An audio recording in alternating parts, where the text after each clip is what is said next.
ఏరువాక పూర్ణిమ.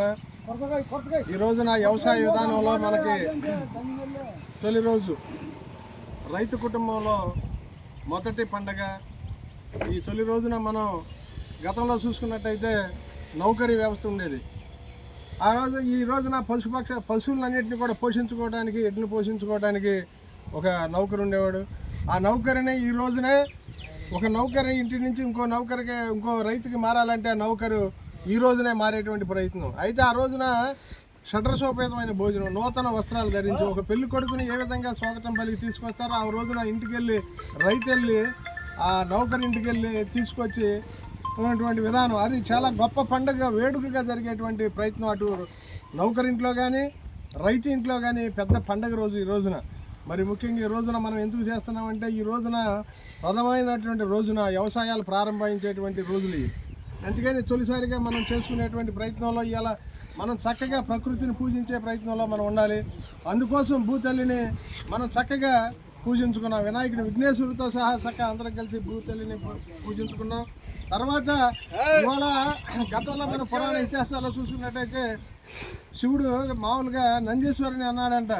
అన్ని ప్రాంతాలు వెళ్ళి ఇవాళ మన ప్రాంతం ఇక్కడ చాలా దుర్భరమైనటువంటి పరిస్థితులు వస్తున్నాయి.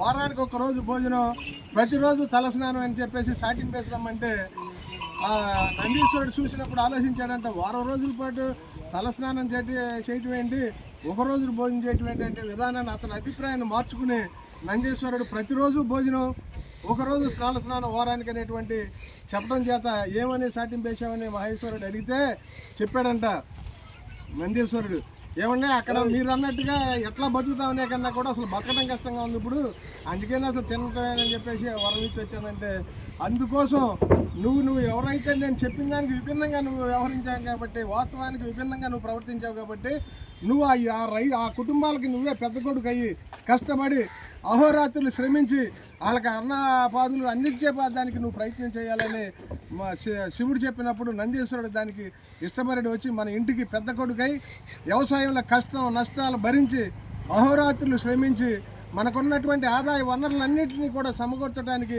ఆ నందీశ్వరుడు ఎద్దు రూపంలో రావడం జరిగింది.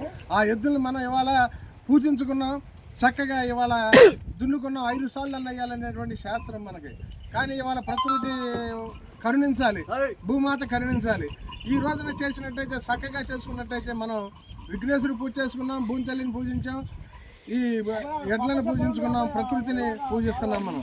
కాబట్టి ఇవన్నీ ఏంటంటే రైతు పక్షంగా భూమి ఇవాళ ఎప్పుడైతే మనం దున్నుకున్నామో, భూమిని పూజించామో చక్కటి వర్షాలు పడటానికి అవకాశం ఉంది. ప్రకృతి ఆధారంగా చక్కటి వర్షాలు పండటం, భూతల్లి మనకు ఆశీస్సులు చక్కటి పంటలు పండటం, కుటుంబానికి అనేక రకాలైనటువంటి ఆదాయ వనరులను సమకూర్చడానికి ఈ పండగ చాలా ఉపయోగపడుతుంది అనేటువంటి ఉద్దేశం. దాన్ని గతంలో చూసినట్టయితే మనం ప్రతి ఇంట్లోనూ ప్రతి గ్రామంలోనూ జరిగే పరిస్థితి. కానీ కాలం మారుతున్న క్రమంలో ఈ మోటార్లు వచ్చిన తర్వాత ట్రాక్టర్ల ఆధారంగా వ్యవసాయం యాంత్రిక జీవితం అయిపోయిన తర్వాత కనుమరుగైన పరిస్థితి. అయితే ఈ రోజున గతం ప్రతి ఇంటికి నాగలు ఉండేది, నాగలు తప్పనిసరి ప్రతి ఒక్కళ్ళు కూడా నాగలను పట్టేవాళ్ళు. కానీ ఈ రోజున అది ఏదో ఒక ఈ ఎక్కడో చూపించేటువంటి మ్యూజియంలో చూపించేటువంటి పరికరం తయారైంది. వాళ్ళ నాగలంటే మ్యూజియంలో చూడాల్సిన పరిస్థితి వచ్చింది. అందుకోసం మనం ప్రకృతి ఆధారంగా పడేటువంటి మన వ్యవసాయ దేశం అయినటువంటి మన ప్రాంతాల్లో మనం మళ్ళీ పూర్వవైభవం తీసుకురావాలి. ఇవాళ ఆరోగ్యకరమైనటువంటి విషతుల్యమైనటువంటి ఆహారాలను మనం పండించకూడదు, కానీ దాన్ని ఆరోగ్యవంతమైన జీవితం చేయాలనేటువంటి ఉద్దేశంతో ఈ మహత్తర కార్యాన్ని భారతీయ జనతా పార్టీ చేపట్టినటువంటి ప్రయత్నం కిసాన్ మోర్చా కౌలు రైతులు. అయితే ఇవాళ నరేంద్ర మోడీ గారి గురించి 2 విషయాలు చెప్పాలి. రైతుకు అనేకమైనటువంటి సంక్షేమ పథకాలు ప్రవేశపెట్టారు, అవన్నీ కూడా రైతులకు అందాలి. సబ్సిడీల మీద విత్తనాలు కాదు, రైతుకి ఇవాళ మొదటి పెట్టుబడిగా కేంద్ర ప్రభుత్వం 6,000 రూపాయలు ఇవ్వడం, రాష్ట్ర ప్రభుత్వం 14,000 20,000 రూపాయలు మొదటి పెట్టుబడిగా ఇచ్చినటువంటి పరిస్థితి. కానీ అనేకమైనటువంటి విత్తనాలు సబ్సిడీ ఇస్తుంది, మళ్ళీ ఇన్సూరెన్స్ ఇస్తుంది. ఇవన్నీ కూడా కిసాన్ సమ్మాన్ నిధి కానీ, కిసాన్ క్రెడిట్ కార్డు కానీ, ఇట్లా రైతులకు అనేక రకాలుగా రైతు ఏదైతే ఉత్పత్తి చేశాడో ఇతర ప్రాంతాలకు కూడా తీసుకెళ్లి అమ్ముకునేదానికి కూడా చట్టాలు కల్పించినటువంటి పరిస్థితి రోజు మనం చూస్తున్నాం. రానున్నటువంటి రోజుల్లో రైతు తక్కువ పెట్టుబడితో ఎక్కువ లాభం పొందాలనే దానికి అలవాటు పడాలని, ఈ మన సంస్కృతి సాంప్రదాయాలను మనం గౌరవించుకోవాలనేటువంటి ఉద్దేశంతో ఈరోజు నవనగడ్డలో ఎంతో వైభవంగా చక్కగా జరిగినటువంటి పరిస్థితి. నియోజకవర్గంలో కూడా అనేక గ్రామాల్లో ఈరోజు వేడుక జరిగింది. అందుట్లో భాగంగా మన గ్రామంలో కూడా జరుపుకోవడం చాలా శుభపరిణామని మనకి మంచి ప్రకృతి మనకి ఆస్వాదించి మనకి చక్కటి ఆశీస్సులు అని తెలియపరుస్తున్నాను. నమస్కారాలు అందరికీ.